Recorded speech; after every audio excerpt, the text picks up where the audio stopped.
Hi guys, James here from XM2 Store. Today's video is going to be a quick start guide for your bind and fly iFlight DJI HD drone. So what we're going to go through is how to take your drone out of the box. We've literally just taken this out of the box. We haven't done anything to it yet. We're going to show you everything you need to do to get it bound up to the goggles, to the controller, and then to go through a few pre-flight checks that are going to make sure your first flight is a success. So the parts that we're going to need for this, we're going to need our drone. This is an iFlight XL5 HD edition, but these instructions are going to be the same for any of the bind and fly iFlight drones. We're going to need a USB-C cable. We're going to need our DJI goggles, our DJI controller. We're going to need a battery to power the drone, and a battery to power the goggles. We're going to need some tools. We've got a pair of tweezers here. These are just to poke the bind buttons. We just need something pointy. We've got a spanner here for the prop bolts, and we've got a tool there for gripping the motor. We've got a set of props. These are going to get put on right at the end once we've completed our safety and pre-flight checks. We've got the prop nuts. We've got the battery pad we're going to need to fit, and we've got the two antennas for the drone. So the first step is going to be to get the drone bound up to the goggles and to the controller. But before we can do that, we're going to need to upgrade the firmware on all three systems. Now the steps to upgrade the firmware is exactly the same for all three devices. So I'm only going to show you how to upgrade the firmware on the air unit, but you can follow exactly the same instructions to upgrade the goggles and the controller. So first things first, we're going to need to put the antennas onto the drone. You never want to power up the drone without the antennas fitted. So we're going to take both of these and we're going to screw those onto the back here. I've already put on the little 3D printed grip parts that comes with the drone. That makes it a lot easier to screw on.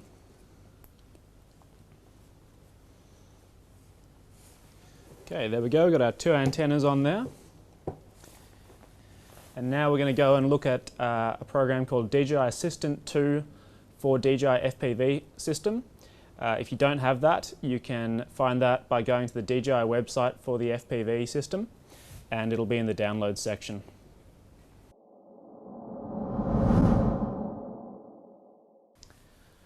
Okay, so first things first, let's upgrade the firmware on our DJI Air unit. So what I'm going to do is I'm going to plug in my 6S battery to power on the drone. That's powered up. I'm going to take my USB-C cable. I'm going to connect it to the air unit. I'm going to connect it to the computer.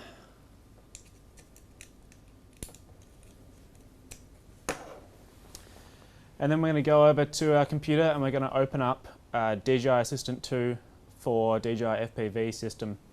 In my experience, sometimes you can have problems getting the computer to register the drone, and the best way to make it work is to power it up, plug it in, and then open the app. So we're going to type in DJI Assistant 2 for DJI FPV system, open that up, hit allow, and you can see it's connected up. So we're going to have to activate our device. So we'll just need to use a DJI account, which you may need to set up. I'm just going to activate it on this account. Agree to a few things. Activating.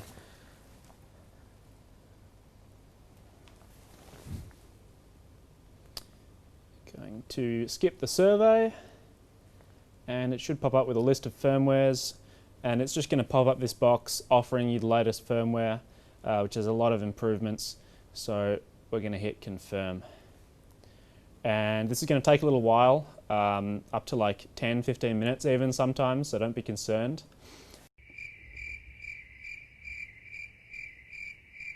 Okay, so the update just finished, and it's going to take you to this screen. And on this screen you can see all the different firmware versions. You can tell now that we're at the current latest version, and if you do want to downgrade for any reason, you can do that here. So we're going to go ahead and close DJI Assistant 2. We don't need that anymore, and we're going to unplug everything.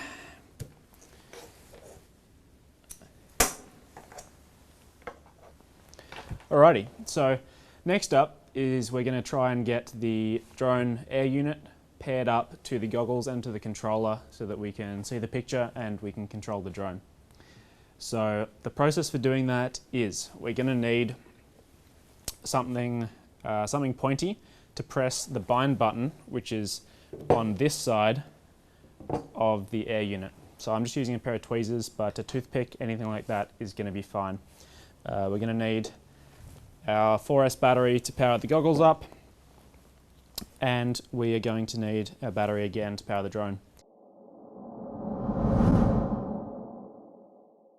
Okay, so now I'm going to turn on our remote controller, which is one single press and then press and hold.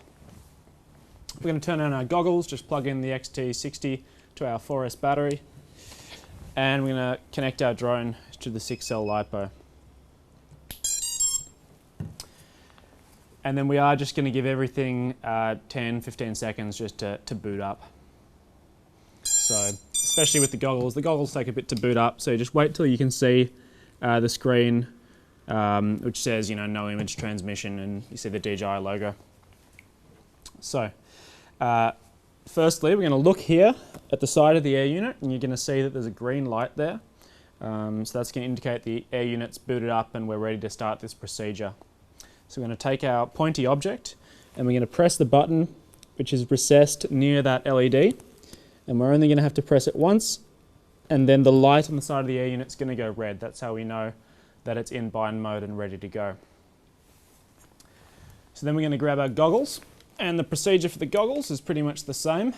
Over here next to the power plug there is a little hole with a little red button in it. I'm going to take our pointy object, we're going to press that a single time.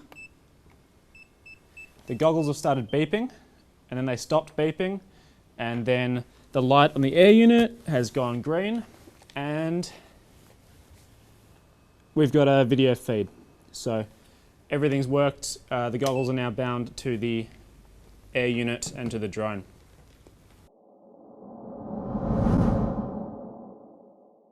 Okay, so now we're going to move on to binding the remote controller to the air unit, and the procedure for the air unit is going to be the same. You're going to see here we've got a green light on the air unit. We're going to take our pointy object, put it into bind mode. The light has gone red, so we know it's in bind mode. Now we're going to take our controller, and to get the controller to bind, we are going to press the record button. It's called the C button, but it's this button here on the right-hand side of the controller, and the scroll wheel on the right, all at the same time. So I'm going to press those now. This has started beeping. Now we see that it stopped beeping. This light has gone green, and the light at the air unit has gone green. So right now, we know this is connected because that light is green. We know this is connected because we can see the picture from the drone. So everything's all linked up now, and we're ready to move into our pre-flight checks.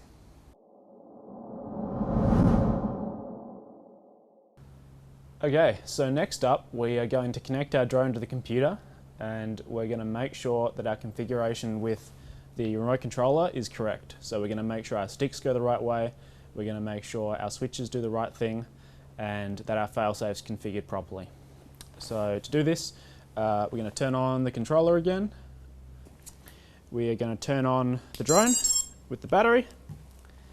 We're going to take our USB cable and we're going to plug it this time into the flight controller. And plug that into our computer. Okay.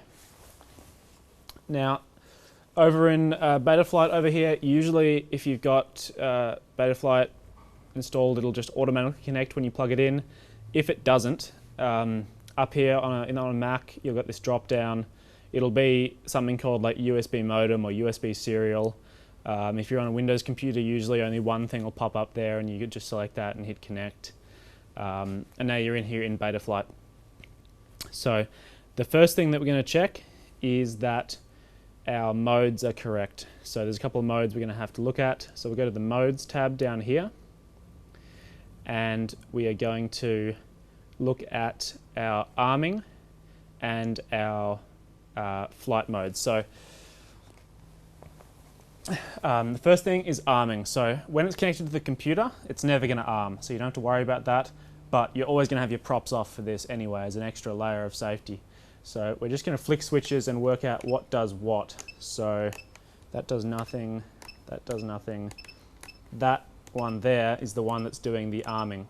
So I'm going to reconfigure that because I've already got this labeled. I like having my arm switch just there on the top right. So to change that, what I'm going to do is on the configurator, under arm, I'm going to go auto and then flick that switch, and it's changed it, and now that switch is arming. The next one is angle mode. So if you are a beginner and you buy this drone, it's already configured to always be in angle mode. And angle mode means that if you let go of the sticks, the drone will sit level. If you've done a fair bit of FPV before, or you've been practicing a lot in the simulator, you're going to want acro mode. So let's check what that one is. So that is the switch that I like, so I'm going to leave it, but what I'm going to do is I'm going to make it so that it's only in angle mode when I pull this switch down. So to do that, I'm going to take this slider, I'm going to drag it most of the way along. So now you can see this switch away from me. We go down there, angle mode is going to be off. I have to hit save for this to show properly. With the switch away from me, angle mode is off. And then if I pull the switch towards me, angle mode turns on. And then just to check arm again, with this switch away from me, arm is off. If I pull it towards me, arm goes on. So now we've got our modes right. We've got GPS rescue down there, and we're going to have to assign that to a different switch than the arm switch. So I'm going to go to auto again and just set that to another switch. I'm going to put that down there. GPS rescue is going to be a topic for another video, but it's a pretty interesting one. Alright, we're going to save that, and now our modes are definitely configured right. Okay, so the next thing to check is that our sticks all go the right way and are assigned to the right things. That's quite important. So we're going to go into the receiver tab, and we're going to look here and we're going to see that we're going to take the sticks and check that they match up to what it's showing on the left there. So we're in mode 2, so this should be the roll stick, and it is throttle stick. Interesting. This should be throttle on the left, and that's pitch there. And you can also see down here in the preview that the drone's kind of going crazy, even when I'm not moving the stick, so that's a pretty good sign that something's configured wrong. So there's two common mappings for sticks. One is called TAER, and one is called AETR, and that's the order of like aileron, elevator, throttle, and rudder. So here it's configured in TAER, and I know that it's probably going to be AETR is the right one. So I'm going to type that in, AETR. I'm going to hit enter. I'm going to hit save. And you see our drone stopped going crazy. And now if I check all the sticks, check the throttle, it's moving the throttle. Check the roll, it's moving the roll. Check the pitch, check the yaw. Okay, so now we can see down there that as I move the sticks, our fake little drone on the screen is matching what I'm doing. So that's gonna not go crazy when we arm it. Great. So we've checked our modes, we've checked our sticks. The next thing to check, and it's quite an important one, is our failsafe. So if we go back to the main page, the setup page, what we're going to do is we're going to turn off this controller and make sure that the flight controller registers that we've got a failsafe, that the controller is no longer connected. So I'm going to turn this off now, and we're going to look on the screen that over here on the right, we get an extra arming disable flag called RX failsafe. You see that? So, and if we hover over it, we see no valid receiver signal is detected. So I'm going to turn this back on, and that flag is going to disappear.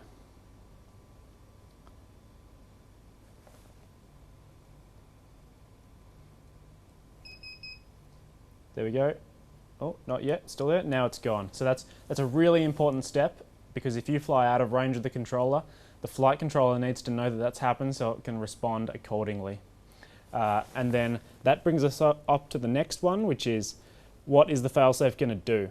So to do that, we're going to have to tick enable expert mode up on the top, and then on the left we're going to tick on failsafe, and we're just going to check what's set up here. So on the right, we are going to look and see that the failsafe procedure is set to GPS rescue right now. So that is going to be a good idea to have once we've tested GPS rescue, but for our first flights, we're not going to want that enabled because we haven't tested it yet. So I'm just going to set the failsafe to drop, and that's the safest thing. It'll just fall out of the sky if it loses connection. You can hit save and reboot.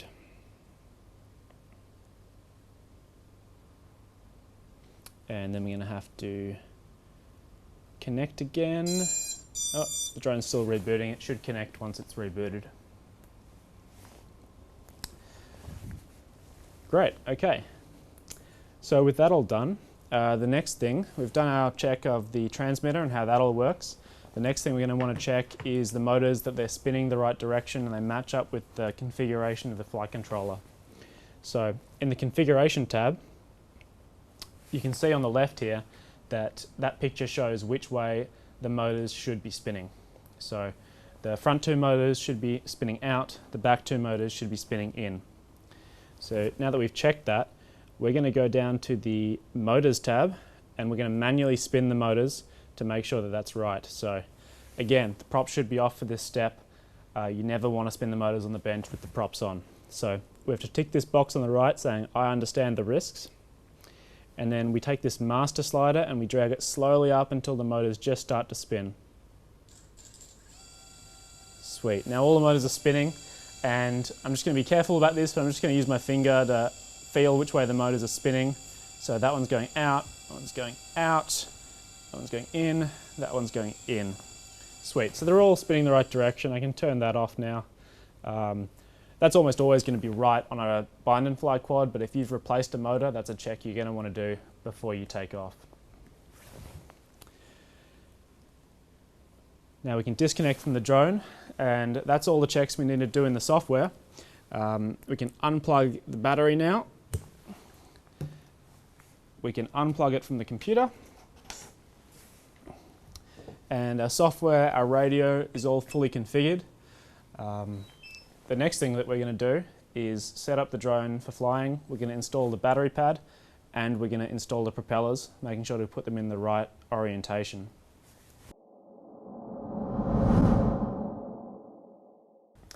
Alright, let's get this thing ready for flight. So we're going to put the props on and we're going to put the battery pad on so that we're ready to chuck it in the air. So I'm just going to undo this strap so I get a bit of better access. And then I'm going to put the sticky battery pad on. This just prevents the battery from like sliding off the top of the quad and getting out from under the strap. Stick it down. Sweet. All right, and then let's get the props on. So from our previous step, we know what the prop direction is supposed to be. So I'm going to take our set of props out and we're going to put them on the motors in the right direction. So it was out at the front.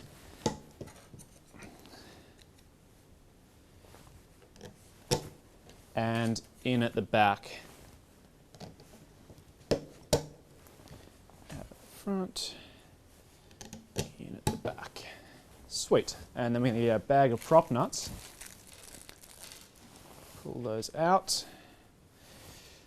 Put those on the motor and tighten them up as much as we can by hand. Okay, now that they're all hand tight, we're going to need two tools to get them to the right tension. So this is a pair of motor grip pliers which you can use to hold the motor, and they've got little soft inserts so you don't damage your motor and it's not too hard on your hands. And then we've got our ratcheting spanner that is going to tighten the prop bolts So I'm going to use these two tools, tighten these up, and when it's nice and tight, just feel that the prop isn't spinning relative to the motor, and that's good to go. So do the same thing on all the rest of them. Okay, so now it's time to put the battery on so that we can take this thing for a fly. So I've moved my battery strap just behind this standoff, and that's going to secure the battery a little better. So I'm going to put the battery in here. I like to put it in so that the wires are at the top back. Going to center that roughly around the battery pad that we put on earlier. And I'm going to take that strap and crank that on pretty tight. That's pretty solid, it's not going to go anywhere. And one thing to always check when you mount your batteries, to make sure that your cables can't get into the props, because that's a really bad time. So to check that, I'm going to plug this in now. And I'm just going to make sure that like the balance lead, it can't get to the props, that this isn't going to like wobble around and get into the props. This is the stock battery that they recommend for this drone, so the lengths are all okay, but if you're doing something different, you want to make sure the balance lead isn't going to go in there. So here we have it. It's the iFlight Titan XL5 HD edition. We've configured it. We've got the props on, we've got the battery on. We are ready to take it for its first flight. And in another video, we are going to show you the steps to take for a successful maiden, and how to make your first flights with a drone like this a success. Thanks.